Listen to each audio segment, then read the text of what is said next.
Everyone, welcome into the Game Changers podcast. Today is Friday, November 10th. It's good to be back with you. I'm your host, Ethan Westerman. Want to thank you for tuning in.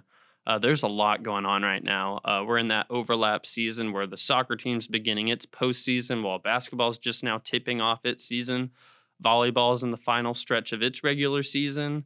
Cross country today, they get underway with the NCAA South Central Regionals. And on top of all of this, the early signing period for recruits began this week. So there's a ton going on right now. Let's just unpack a little bit of it. Today's show will have a little bit more of a soccer feel to it here in just a little bit. I'm going to bring my guy, Andrew Joseph, on. He does a wonderful job covering the soccer team. So we'll save most of that soccer talk for here in a minute with Andrew on, but I want to brush you up just on a few things with that team. Soccer lost in the SEC tournament championship game to Georgia 1-0, but still earned a number 2 seed in the NCAA tournament, so they'll get to host. And they host Grambling State tonight at 6:30. Other teams in that pod in the Razorback Field pod are 7th seed Pittsburgh and Ohio State. So, like I said, we'll unpack that a little bit more with Andrew here in a second. Women's basketball, they got started on Tuesday. Tight win over a good ULM team. ULM brought in 3 starting guards from the Power 5 level, 2 from Auburn, 1 from Clemson, and that's on top of 5 other transfers they brought in. So they have some players who, with a lot of meaningful minutes. That's a team that they're probably picked way too low in their conference preseason. I want to plug this a little bit. We have our basketball podcast, Mid America. I hop on there with Scotty Bordelon each week to talk about the Arkansas men's and women's teams. So if you aren't listening to that podcast, we dive into the basketball results a little bit more there. So had an episode a couple days ago where I kind of overviewed that ULM win. So make sure and give that a listen. But just to brush over it a little bit more, in that game, Talia Scott, the freshman guard from Orange Park, Florida, she scored 29 points. That was the most ever by an Arkansas freshman in their first game. So really talented guard there. She was a 5-star recruit, kind of what we expected to see from her. But I'm not sure I expected to see it in the first game. I mean, there's usually a lot of jitters there, but she looked very ready for college basketball. Sailor Poffenbarger, she had 21 rebounds. 18 of those were defensive, which just goes to show she was really hustling all over the boards. She had the lead in NCAA after that game in rebounds. So really good game for her. She wasn't shooting very well, but she made her impact felt on the defensive end of the court for sure. Michaela Daniels, Samara Spencer, the veteran guard duo, they accounted for 33 combined points. Those two are just really the leaders of the team this year. So they had a good game. And then Sasha Goforth got to make a return. She sat out last year to address the medical concerns. She came back and she played some really meaningful minutes. I know that people were really excited to see her on the court. Today they have their elementary day game, which I'm headed to right here after we get done recording this. They're expecting over 7,300 kids there. And then on top of that, they're expecting just their normal crowd. So they're thinking they might get over 10,000, which would be the first time since 2003 to do that. And it'd be just the 5th ever crowd of 10,000 plus. They're hosting, like I said, Murray State, which has a good player on it, Caitlin Young. She's on the mid-major award watch list for the best player in the mid-major. So they're going to have a test with her. But aside from her, it's one of those things where as long as they can contain her some, probably nobody else on the team will be able to beat them. So looking forward to see how they look there. Like I said, Arkansas Murray State, that's 10:30 a.m. day. Volleyball, they have 5 games left in the regular season, beginning tonight with a road match at Alabama. That one starts at 6 p.m. on SEC Network Plus. And just taking a quick look at the SEC standings, the Razorbacks are just 1 game behind Kentucky, and they have a half-game lead over Tennessee. And it's actually setting up to be a huge senior night for the Razorbacks. They host Kentucky for the last home match at Barnhill Arena, at least in the regular season. It looks like they might be able to host in the NCAAs, but that senior day game against Kentucky could very well have SEC regular season championship implications. So we'll keep an eye on that one for sure. Just kind of that race as it plays out. Like I mentioned earlier, the Arkansas cross-country teams, both the men's and the women's, they start NCAA South Central Regionals today. Those begin at 10:30 a.m. here in Fayetteville at Agri Park. And then one more thing I kind of want to touch on before bringing Andrew on. The softball team reeled in the number 5 recruiting class as rated by Extra Inning Softball. The Razorbacks hauled in 8 new additions, many of which were highly ranked. So I think it's fair to say that Courtney Deifel has a well-oiled machine right now, and it's rolling. Well, on the other end of this break, I'll be joined by Andrew Joseph to talk some more on the Arkansas soccer team as it begins its NCAA tournament today. You're listening to the Game Changers podcast. Get the latest breaking news on all Arkansas Razorback sports at WholeHogSports.com.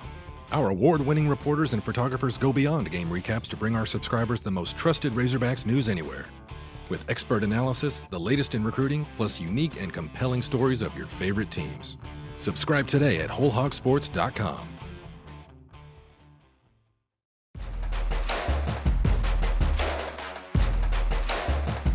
Well, like I said, super happy to have my guy Andrew Joseph on today. As you may recall, he was on about a little over a month ago. We were talking with him and Paul Boyd just a little bit about the Arkansas soccer and volleyball teams. Well, we wanted to have him on back again today because the NCAA tournament, like we said, starts today. And Andrew does just a great job covering the team, and he'll be there tonight, right? So, Oh, yes, it will be. yeah. So there's a lot going on tonight. There's a men's basketball game going on at the same time as that soccer game. So we have a lot of people in a lot of different places. But Andrew, thanks for coming on, man. Yeah, thanks for having me. So first, before we dive into the NCAA tournament, just want to talk a little bit about the SEC tournament because I know Colby Hale had some pretty strong words about it after they got done there. I just kind of wanted your opinions on that tournament, and I know it works for a lot of sports. Do you think really with soccer it works? With the current format and the current setup that they use, I would agree with Colby Hale that it is stupid, and those were his words, not mine. But yeah, it is. Right now, I think they play like 3 games in 6 days, and that's not really the way soccer is meant to be played, like Colby Hale said. And especially when you play a style that Arkansas plays is so demanding physically because they press the whole time. I would compare it to like in basketball, if they full court pressed the entire game, it's just too demanding to continue to do game after game after game with little to no rest. And so it's not really worthwhile, but it also doesn't really matter to Arkansas because they had a tournament seed locked up. Like they didn't need to win the NCAA or win the SEC tournament, and they weren't playing to get into the tournament. They're just playing for pride at that point. And obviously, you want to win every game, but when you have nothing on the line, there's not really an incentive. And yeah, Arkansas hasn't been able to. They've been in the final. I think 7 of the last 8 years haven't been able to come away with the win. But I think that's mostly because their style of play just doesn't hold up game after game. And talking about like at that point just playing for pride, but you're also by playing for pride at that point because I mean, I know Eric Musselman's big on it. Just you're wanting to play your best in that NCAA tournament. He's repetitive. I think Colby Hale has, of course, the same mindset of that. If you're just playing for pride at that point, I know there was a scary moment in that game with Anna Pottigill going down to injury. Just give a little insight on that. I know we saw her go down, and at that point, I mean, you'd almost rather just lose in the first game than make it all the way and risk injury, right? Yeah, I mean, if Colby Hale didn't have a valid reason to hate the SEC tournament coming into this year, he definitely does now because Anna Pottigill went down non-contact knee injury in the 75th minute, the championship game against Georgia, and she didn't come back in. And he hasn't given an update on her status. He's kind of, I think that's a little gamesmanship. She said her status is still up in the air, but she left the game. She didn't come back in. She had an ice pack around her left knee, and that's a huge loss. That's a 4-time All-American, the program's all-time goal leader, and she's got the most points in anyone in active Division One players. That's not someone you can replace one for one. Like they're going to have to replace her by committee. But fortunately for Arkansas, their attacking depth is where they've had the most success all season. They've got 17 different goal scorers. They scored an SEC high 50 goals this season. So they've got talent up front, but that's just an irreplaceable loss. So I heard you talking a little bit about it earlier that Arkansas at home has a real home field advantage, like locking up that number 2 seed and getting that home field advantage at Razorback Field. That was really big for them. Um, what do you think? What do you think it is about like the environment at Razorback Field that's been so good to them? And I know you were talking about like the crowds too, that they've just really drawn in some great crowds this year. Yeah, I think some of it has to do with the familiarity of the place. Players feel more comfortable playing at home. They've got their friends and family there cheering them on, and I think the crowd can obviously impact your psyche and your mental state and kind of amp you up and get you going for the big games. But Razorback Field has just become a fortress for Arkansas. They haven't lost a home game in over 2 years. I think it's 31 matches unbeaten there, and it's not like it's unbeaten. You have to say unbeaten because they haven't won them all, but of the 31 games, they won 29, and there's been two ties and zero losses. I mean, they're just dominant on their home field, and the fans come out and support that winning. Obviously, you win, fans show up. Yeah, Arkansas has had 6 of their top 10 crowds in program history this year, and they've been treated to some good games, and that's why I think it is so important for Arkansas to get a top seed where they're hosting in the NCAA tournament, because that's just their record is just impeccable at home. And now, as a 2 seed, they have the chance to host 3 NCAA tournament games. And correct me if I'm wrong, the way that the NCAA tournament is set up in soccer, you have 4 quadrants, and by Arkansas earning a 2 seed, that basically means, hey, you were one of the teams 5 through 8 in the nation, because the teams 1 through 4 all get the 1 seed in their quadrant. All the 2 seeds are either 5 through 8, and Arkansas kind of got paired up in that quadrant that maybe indicates they were the 8 seed, right? Yeah, I think that's correct. And I don't know if winning the SEC tournament championship would have vaulted them up to a number one spot, but yeah, I think they've got a as good a resume as anyone. I think Colby Hale scheduled a really tough non-conference slate because he knows that he wants his team to be prepped for games like this in the NCAA tournament. They went on the road to Notre Dame, they went on the road to Clemson, and on the road to UNC. And they didn't win any of those 3 games. They lost at Clemson and they lost at UNC, and then they tied Notre Dame, which by and large are not great results, but they scored first at UNC. They had a couple goals waved off against Clemson, so it wasn't like they just got dominated. They were still in those games and had a chance to win. And I think it was good prep, like I said, for what's to come in the NCAA tournament. And after they went that tough a road stretch, they came back and won like 8 of their next 10 to close out the regular season, and so they really responded well. And I think they're in good shape. So you wrote a preview story today. I'm plugging it right now. If you haven't read it, go read it before this match tonight. You know, what do you know, I guess, about the teams that are coming into Fayetteville? I know there's, of course, tonight Grambling, correct? And then um, also paired up in the regional is a 7 seed in the quadrant, which is Pittsburgh, and then Ohio State as well. Yeah, so Grambling is making their first NCAA tournament appearance since 2006. They won the SWAC regular season championship as well as the conference tournament championship. So they're pretty well established as the number one team in that conference. And they haven't lost in a long time. I spoke to Kobe Hale, and I asked him what he knew about Grambling right after the selection or the draw was announced, and he was like, "Honestly, I don't really know a whole lot. I know they haven't lost in forever, though." So I went and looked it up, and Grambling's last loss came back in September. So they've gone almost 2 months now without losing. But they haven't played like as tough a schedule as Arkansas. Obviously, they don't play in the SEC, and their non-conference schedule wasn't nearly as daunting. But they did play Texas A&M. They traveled to A&M, which is Arkansas, a common opponent between them and Arkansas.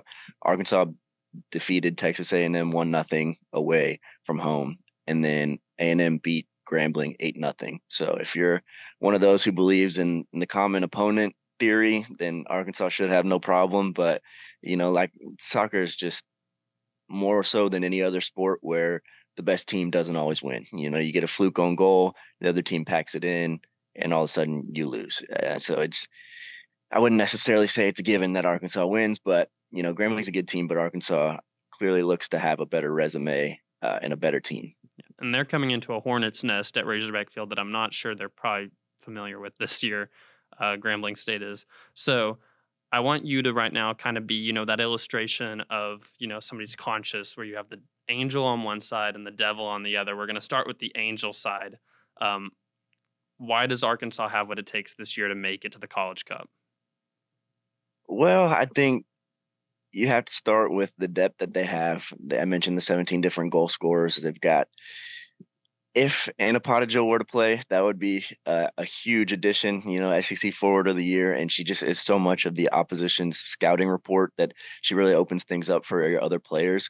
But outside of her, they got Ava Tankersley, the SEC Forward of the Year, B. Franklin, SEC Midfielder of the Year, and then Colby Hale was the SEC Coach of the Year. They almost swept the SEC end of the season awards. I mean, they've got a stacked team. The defense is really good, and they play super aggressive because they have such a good offense that they keep the ball on. They play with a really high line, and they like to keep the ball in the attacking third for the majority of the game. And I think they've got really good freshmen this year that can also kind of come in and give them a boost. Avery Wren has played and started in the majority of the games this season. Kennedy Ball had a big time game winner at Texas A&M, and Bella Field had the game winner against Grand Canyon. So they've got a few freshmen who have done some big things, and I think when it comes to postseason play, that experience is always a factor, and sometimes the moment is too big for people. But their freshmen have risen to the occasion in the regular season, and then the engine of the team would be B. Franklin.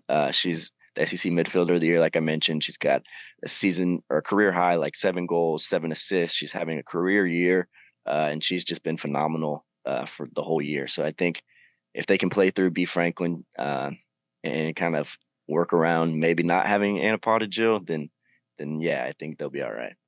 All right, now it's your turn to be the devil. Why won't the team make it to the College Cup?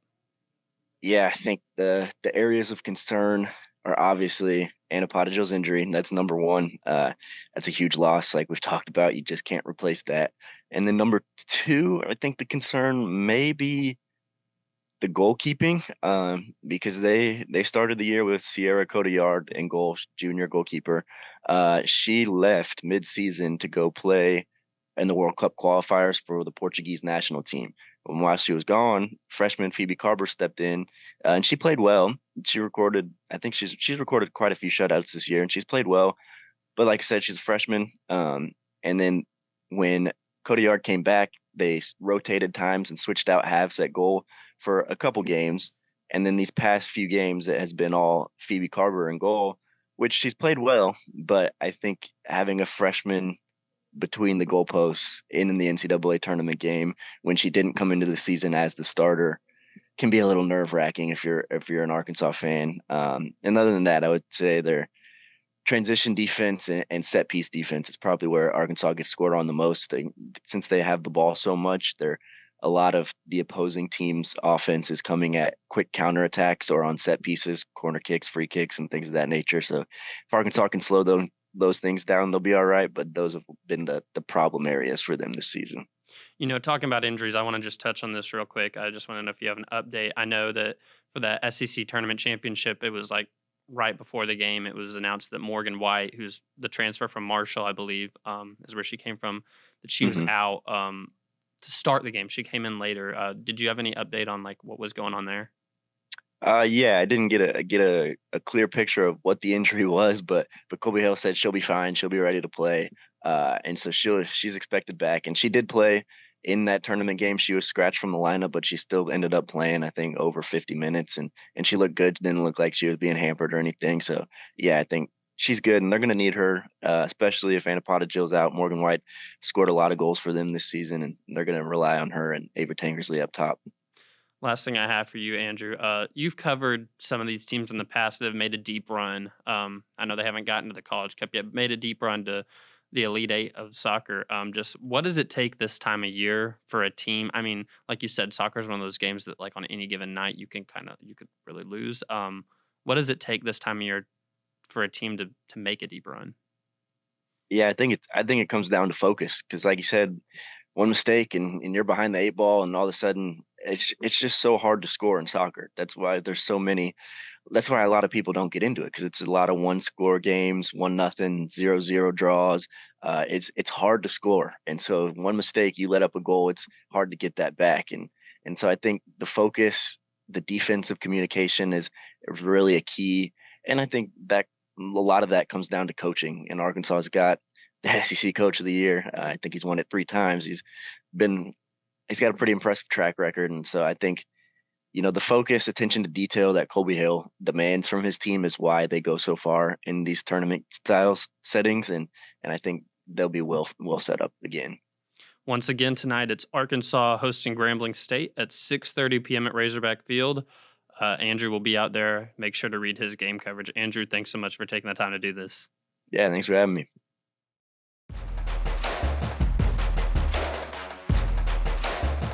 Well, each week on the Game Changers podcast, we highlight an athlete who is a game changer. This could be somebody who's doing something incredible in their sport, in the community, in the classroom, just something that's really setting them apart. And this week, we have an athlete who I think is kind of doing all the above.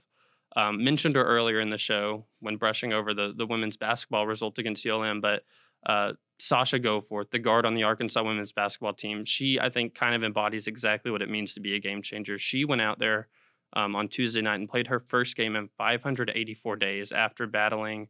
Um, she's been battling gastroparesis for a while now. She kept it kind of hidden for a while just because it was, a struggle that she wasn't ready to kind of open up about. But she took some time away from the sport to address it. Kind of did something that a lot of people wouldn't be brave enough to do, is to really address kind of the mental health side of things and how that was impacting this physical condition. And so it was really cool to see her, after taking so much time away to just like try and better herself and get back to where she could play basketball, to see her step on that court. She got a huge ovation whenever she entered the game. And it was really cool because, that first year she played for the Razorbacks, she made herself known for her ability to block shots. And on the first defensive possession, she comes up with just a huge spot. Like, she just timed it perfectly. So Sasha Goforth, she is our game changer of the week this week. It's really cool to see her back out there. I know that she's touched a lot of people with her story, and so we'll continue to monitor and just see how she does this year and how she's able to impact the Razorbacks. I know Mike Neighbors said that he doesn't think he'll have the right words for a while now to kind of embody what all she means to the team. So Sasha Goforth, that is your game changer of the week. Well, folks, this has been another episode of the Game Changers podcast. I'm your host, Ethan Westerman. I'll see you at the same time again next Friday.